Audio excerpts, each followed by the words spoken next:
Bem, eu vou usar o tempo de liderança hoje, presidente, para falar de uma indicação que nós pedimos, inclusive, a inclusão agora no início da sessão, onde a gente está sugerindo para a Prefeitura de Americana que ela constitua um comitê de diversidade e inclusão. A gente falou agora de TEA, a gente sempre fala de igualdade racial, de igualdade de gênero, a gente sempre fala, aliás, eu acho que aí é muita gente, porque é o nosso mandato,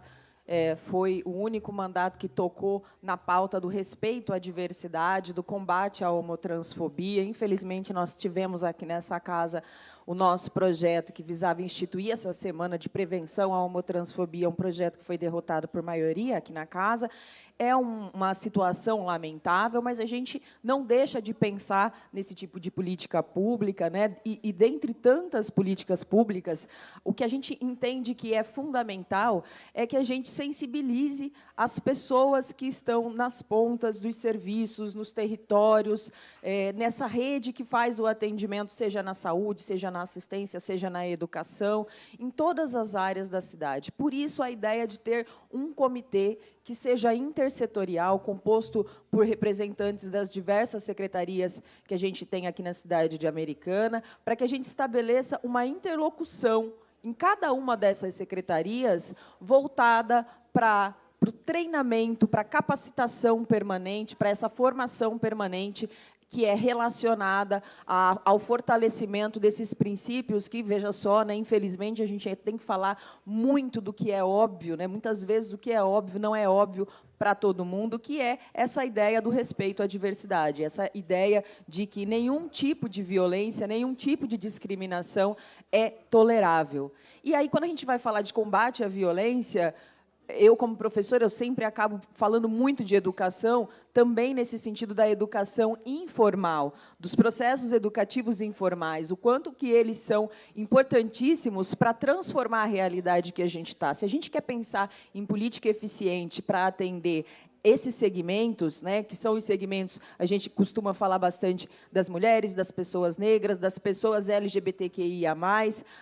a gente fala de combater a desigualdade de classe, né, a desigualdade que existe no âmbito do que alguns grupos têm em termos de privilégios e recursos materiais, mas é importante dizer que o combate a esse tipo de discriminação, agora, sobretudo, especificamente, a gente está tratando de diversidade sexual, a gente está falando, mais uma vez, dessa pauta da diversidade, do respeito aos direitos humanos, a gente fala, é preciso sensibilizar essa população que hoje sofre, ela sofre tanto em função de um senso comum que estabelece aí padrões de normalidade, critérios para se respeitar ou não se respeitar uma pessoa, que muitas vezes acabam favorecendo situações de conflito, situações de violência e violação de direito. E quando a gente fala de violência, a gente tem que lembrar que existe também uma violência que é institucional, que ela é praticada por ação ou omissão dentro da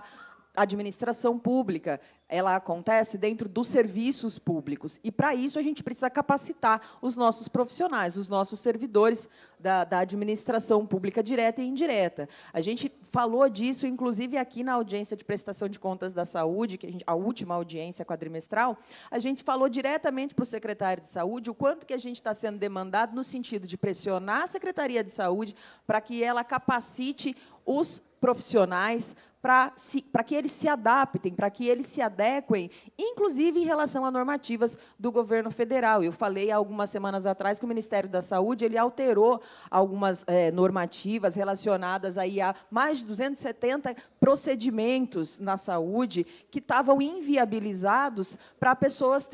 transexuais, para pessoas LGBTQIA+.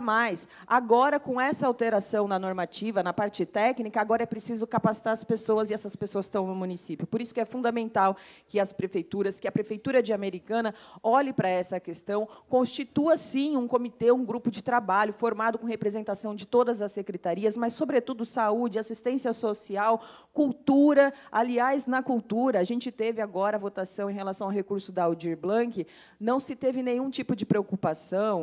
vereadores, de fazer, especialmente para atender esses projetos, esse público, esse segmento,